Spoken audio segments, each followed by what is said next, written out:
വസന്ത് സിറിയക്ക് advocate Vasant സിറിയക്ക് കൂടി നമ്മളോടൊപ്പം ചേർന്നിട്ടുണ്ട്. കോൺഗ്രസിൻ്റെ പ്രതിനിധിയാണ്.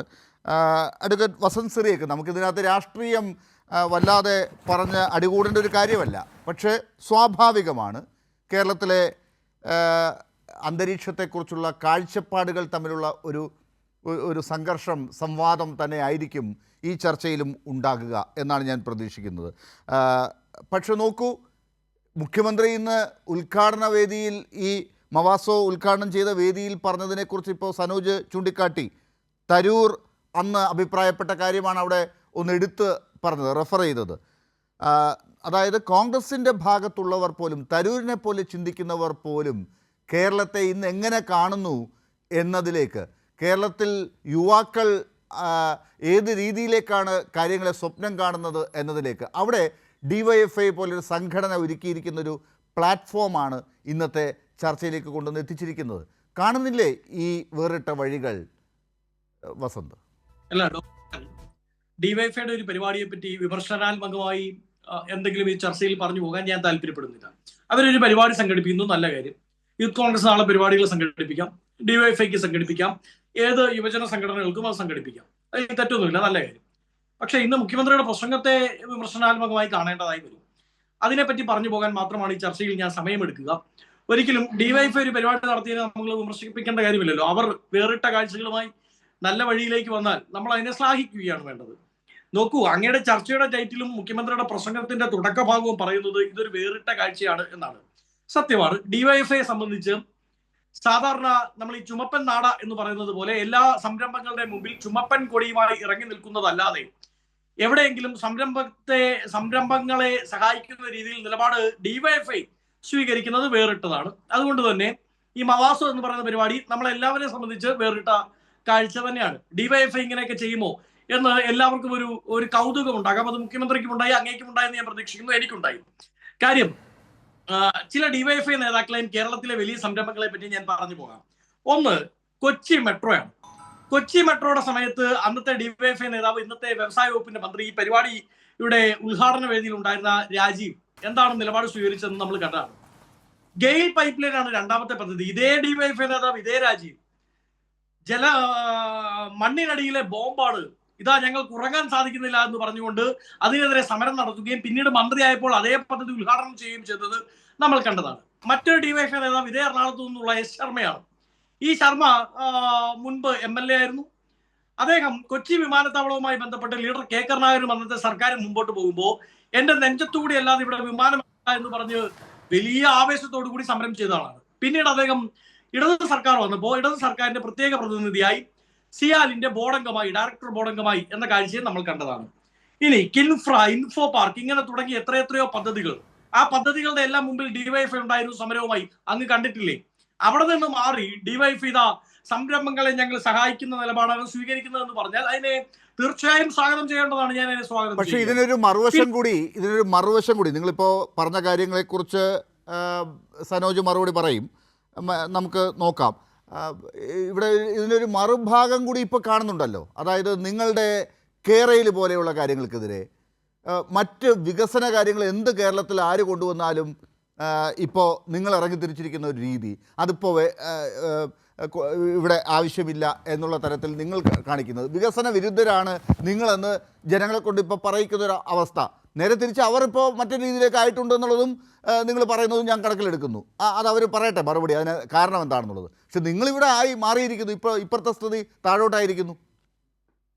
ഡോക്ടർ ലാൽ, അതിന് ഞാൻ ഉത്തരം പറയാം. അതിനു മുമ്പ് ഒരു കാര്യം കൂടി ഒന്ന് ചേർത്തോട്ടെ. മുഖ്യമന്ത്രിയും ഈ ചർച്ചയിൽ സനോജും പറഞ്ഞൊരു കാര്യമുണ്ട്. സ്റ്റാർട്ടപ്പുകളുടെ കാര്യത്തിൽ നമ്മൾ ഒരുപാട് മുമ്പോട്ട് പോയി ഇല്ലെന്നുള്ള അഭിപ്രായമൊന്നും ഞങ്ങൾക്ക് ആർക്കും ഇല്ല. സ്റ്റാർട്ടപ്പുകളുടെ കാര്യത്തിൽ കേരളം മുമ്പോട്ട് പോകുന്നു എന്ന് കേൾക്കുന്നത് വലിയ സന്തോഷം തന്നെയാണ് ഞങ്ങൾക്കുള്ളത്. കാരണം ഈ സ്റ്റാർട്ടപ്പുകൾ ഏറ്റവും കൂടുതൽ കേരളത്തിൽ രജിസ്റ്റർ ചെയ്യുന്നത് ഇന്ന് എവിടെയാണ്? കിൻഫ്രയിലാണ്. കിൻഫ്ര കൊണ്ടുവന്ന ആരാണ്? UDF ആണ്. രണ്ടാമത് ഇൻഫോ പാർക്ക് ആരാ കൊണ്ടുവന്നത്? അക്ഷയ സെന്ററുകളാണല്ലോ ഇതിനെ സഹായിക്കുന്നത്. 6 സംഭാവനയാണ്. ഏറ്റവും ആദ്യം ഗ്ലോബൽ ഇൻവെസ്റ്റേഴ്സ് മീറ്റ്സ് ജിം കേരളത്തിൽ സംഘടിപ്പിച്ച ആരാണ്? UDF ആണ്. അപ്പൊ സ്വാഭാവികമായും ഞങ്ങളെ സംബന്ധിച്ച് ഞങ്ങൾക്ക് അഭിമാനമാണ്. ഇനി ഡോക്ടർ ലാലിന് അറിയാം, പക്ഷെ സനോജിന് അറിയുമായിരിക്കില്ല. സനോജ്, ഒരു കാര്യം അങ്ങ് മനസ്സിലാക്കേണ്ടത്, ഇന്ത്യയിൽ ആദ്യമായി ഒരു ഗവൺമെന്റ് സ്റ്റാർട്ടപ്പ് പോളിസി ഇംപ്ലിമെന്റ് ചെയ്യുന്നത് കേരളത്തിലാണ്. 2014 ഉമ്മൻചാണ്ടി ഗവൺമെന്റ് എന്നാണ് ഗവൺമെന്റിന്റെ പേര്. സ്റ്റാർട്ടപ്പ് പോളിസി ബഡ്ജറ്റിൽ അവതരിപ്പിച്ച ആദ്യത്തെ ഇന്ത്യയിലെ ഗവൺമെന്റിന്റെ പേരും അതേ ഉമ്മൻചാണ്ടി ഗവൺമെന്റ് എന്നാണ്.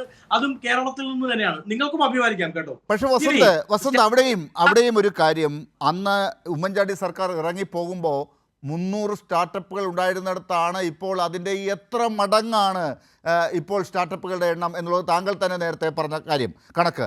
ഇത് കൂടാതെ ഇപ്പോൾ കോൺഗ്രസ് ഭരിക്കുന്ന സംസ്ഥാനങ്ങൾ വേറെയുമുണ്ട്. ഒരുപക്ഷെ വികസനത്തിൻ്റെ അപ്പോസ്തലന്മാരെന്നൊക്കെ പറയുന്ന നഗരങ്ങൾ നമുക്ക് കേരളത്തിന് പുറത്ത് വേറെയുണ്ട്. അവിടെയൊക്കെ കോൺഗ്രസിൻ്റെ അധികാരമുള്ള സ്ഥലങ്ങളുണ്ട് തൊട്ടടുത്ത് തന്നെ. അവിടെയൊക്കെ ഇല്ലാത്ത വളർച്ചയും മുന്നേറ്റവും വിപ്ലവവുമാണ് കേരളത്തിൽ നടക്കുന്നത്. ഇപ്പോൾ ഇന്ന് ഈ ഡിവൈഎഫ്ഐയുടെ നേതൃത്വത്തിൽ യുവാക്കളെക്കുറിച്ച് നമ്മൾ പ്രത്യേകിച്ച് ചർച്ച ചെയ്ത ഒരു കാലഘട്ടത്തിൽ ഇപ്പോൾ ഇങ്ങനെ ഒരു മുന്നേറ്റം ഉണ്ടാകുന്നത്, നിങ്ങൾക്ക് ഇപ്പോൾ ഞങ്ങളാണ് തുടങ്ങിയത് എന്ന് പറയുന്നതിലാണോ തർക്കമുള്ളത്? അല്ല ഡോക്ടർ ലാൽ, അതിലൊരു പ്രശ്നമുണ്ട്. അങ്ങ് പറയുന്നത് പോലെ, അങ്ങ് പറഞ്ഞല്ലോ ഉമ്മൻചാണ്ടി ഗവൺമെന്റ് ഇറങ്ങി പോകുമ്പോൾ 300 ശിഷ്ടം സ്റ്റാർട്ടപ്പുകൾ തുടക്കം വിട്ടത് ഞങ്ങൾ തന്നെയാണ് എന്നതിൽ ഞങ്ങൾക്ക് അഭിമാനമുണ്ട്. ഇനി ഇപ്പോൾ നിങ്ങൾ പറയുന്ന 6000-ന്റെ കണക്ക് ഞങ്ങളുടെ കണക്ക് അതല്ല. കാര്യം സ്റ്റാർട്ടപ്പ് മിഷന്റെ വെബ്സൈറ്റിൽ പോലും 6000-ന്റെ കണക്കില്ല. ഇനി അങ്ങനെ ആണെന്ന് തന്നെ ഇരിക്കട്ടെ. അതിലേക്ക് എത്തിയതിൽ നിലവിൽ 2 ടേം ഭരിച്ച പിണറായി ഗവൺമെന്റിന് എന്താണ് പങ്കുള്ളത്? കഴിഞ്ഞ ബഡ്ജറ്റിൽ 50.82 കോടി രൂപയാണ് സ്റ്റാർട്ടപ്പുകൾക്ക് വേണ്ടി മാറ്റിവെച്ചത്. പിണറായി വിജയൻ ഗവൺമെന്റിന്റെ രണ്ടാം ഗവൺമെന്റിന്റെ ബഡ്ജറ്റിൽ മാറ്റിവെച്ചത് 50.282 കോടി രൂപ. അതിൽ നിന്ന് പ്ലാൻ ഫണ്ട് വെട്ടിക്കുറച്ചതിന്റെ ഭാഗമായി 25 കോടി രൂപ നിങ്ങൾ വെട്ടിക്കുറച്ചു. അതാണോ നിങ്ങൾ സ്റ്റാർട്ടപ്പുകൾക്ക് കൊടുക്കുന്ന സപ്പോർട്ട്? അത് മാത്രമാണോ? സ്റ്റാർട്ടപ്പുകളുടെ ഈ കാലഘട്ടത്തിൽ കേരളം ഭരിച്ചത് ആരാണ്, ഭരിച്ചുകൊണ്ടിരിക്കുന്നത് ആരാണ് എന്ന് നോക്കുമ്പോൾ ഇടയ്ക്ക് നിങ്ങൾ ആരും വന്നിട്ടില്ലല്ലോ. പിണറായി വിജയൻ തന്നെ 2016 മുതൽ ഇങ്ങോട്ട് കേരളത്തിന്റെ മുഖ്യമന്ത്രി, ഇടത് സർക്കാരുകളാണല്ലോ 2 തവണയായിട്ട് നിൽക്കുന്നതും. അപ്പോൾ എന്തായാലും അവരുടെ ക്രെഡിറ്റിലല്ലേ പോകൂ? ഡോക്ടർ ലാൽ, അങ്ങനെയാണെങ്കിൽ നമ്മൾ നിർമ്മലാ സീതാരാമൻ പാർലമെന്റിനുള്ളിൽ ഈ പറയുന്ന മോദിയുടെ മുദ്രാ ലോൺ പ്രകാരം എടുത്ത ലോണുകളിലൂടെ വന്ന എല്ലാ ബിസിനസ്സുകളും, പെട്ടിക്കട മുതൽ കോഴിക്കട മുതൽ എല്ലാം കേന്ദ്ര സർക്കാരിന്റെ പദ്ധതിയായി കൂട്ടിയപ്പോൾ എന്തിനാണ് ഞാനും അങ്ങുമടങ്ങുന്ന പ്രസ്ഥാനങ്ങൾ അപ്പുറവും ഇപ്പുറവും ഒരു കൈ ഇരുമൈ പോലെ നമ്മൾ പ്രതിഷേധിച്ചത്? അത് പറ്റില്ല എന്ന് പറഞ്ഞത് അല്ല, അതുപോലെയല്ലോ ഇവിടെ ഇപ്പോ ഒരു ലോൺ കൊടുത്തത് സർക്കാരും ബാക്കിയുള്ളവർ കാര്യങ്ങൾ ചെയ്തു എന്നുള്ളതോ അല്ലല്ലോ.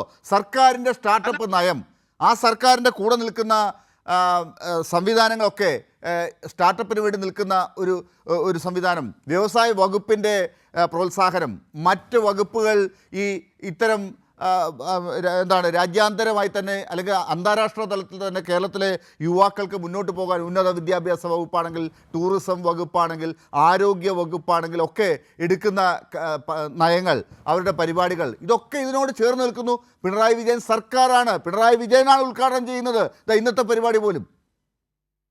അല്ല ഡോക്ടർ ലാൽ, അവിടെയാണ് പ്രശ്നം. ഒന്ന് നോക്കൂ, ഇതൊരു കണ്ടിന്യൂയിങ് പ്രോസസ്സാണ്. ആ പ്രോസസ്സിന് തുടക്കം കുറിച്ചാണ് ഞങ്ങൾ പറഞ്ഞത് അതൊരു വിഷണറിയായ ലീഡർഷിപ്പ് ആയിരുന്നു. ആ ലീഡർഷിപ്പിന്റെ പേരാണ് ഞാൻ ഉമ്മൻചാണ്ടി ഗവൺമെന്റ് എന്ന് പറഞ്ഞത്. ഇനി കഴിഞ്ഞ 8 വർഷക്കാലം അല്ലെങ്കിൽ 7 വർഷക്കാലമായി ഞാൻ വ്യക്തമായി പറഞ്ഞല്ലോ, ബഡ്ജറ്റ് അലോക്കേഷൻ പോലും ആ സർക്കാരിന്റെ കാലത്ത് എത്രയും സ്റ്റാർട്ടപ്പുകൾക്ക് വേണ്ടി പിണറായി 1ഉം 2ഉം ഗവൺമെന്റുകൾ മാറ്റിവെച്ചിട്ടില്ല. മാറ്റിവെച്ചത് തന്നെ പ്ലാൻ ഫണ്ട് വെച്ച് വെട്ടിക്കുറച്ചു. പിന്നെ എന്ത് സപ്പോർട്ടാണ് സർക്കാർ സ്റ്റാർട്ടപ്പുകൾക്ക് വേണ്ടി ചെയ്തതെന്ന് പറയണം. ശരി, അത് പറയും. അപ്പൊ അവിടെയും ഒരു കാര്യമുണ്ട്, ഒറ്റ കാര്യം കൂടി ഞാൻ പറഞ്ഞിട്ട് ഞാൻ അതിലേക്ക് പോവാം. അടുത്ത റൗണ്ടിൽ നമുക്ക് കൂടുതൽ ചർച്ച ചെയ്യാം. പക്ഷെ ഒരു കാര്യം എന്ന് പറയുന്നത്, എനിക്ക് ചോദിക്കാനുള്ളത്, പിണറായി വിജയൻ സർക്കാരിന്റെ കാലഘട്ടത്തിൽ ഇങ്ങനെയൊക്കെ നടക്കുമ്പോൾ യുവജന സംഘടനകൾ എന്ത് ചെയ്യുന്നു, ഡിവൈഎഫ്ഐ എന്ത് ചെയ്യുന്നു എന്നുള്ളതാണ് നമ്മളിപ്പോൾ തുടക്കത്തിലിട്ടത്. ഇവിടെ യൂത്ത് കോൺഗ്രസ് എന്ത് ചെയ്യുന്നു എന്നിടത്ത് ഒരു ചർച്ച വരണ്ടേ? ഈ സർക്കാരിൻ്റെ കാര്യങ്ങൾ മാത്രം പറഞ്ഞു പോകണ്ടല്ലോ. എന്ത് ചെയ്തുകൊണ്ടിരിക്കുന്നു യൂത്ത് കോൺഗ്രസ് എന്നിടത്ത് ഇത്തരം കാര്യങ്ങളെക്കുറിച്ച് എന്തുണ്ട് പറയാൻ?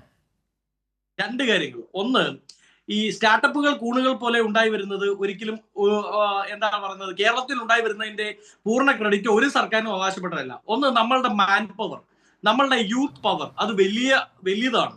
സ്വാഭാവികമായി ആശയങ്ങൾ ഉണ്ടാവും. ആ ആശയങ്ങൾ പ്രാവർത്തികമാക്കുന്നുണ്ട്. ക്രൗഡ് ഫണ്ടിങ് വരുന്നുണ്ട്. അത് എല്ലാ കാലത്തുമുണ്ട്, ഇപ്പോഴുമുണ്ട്.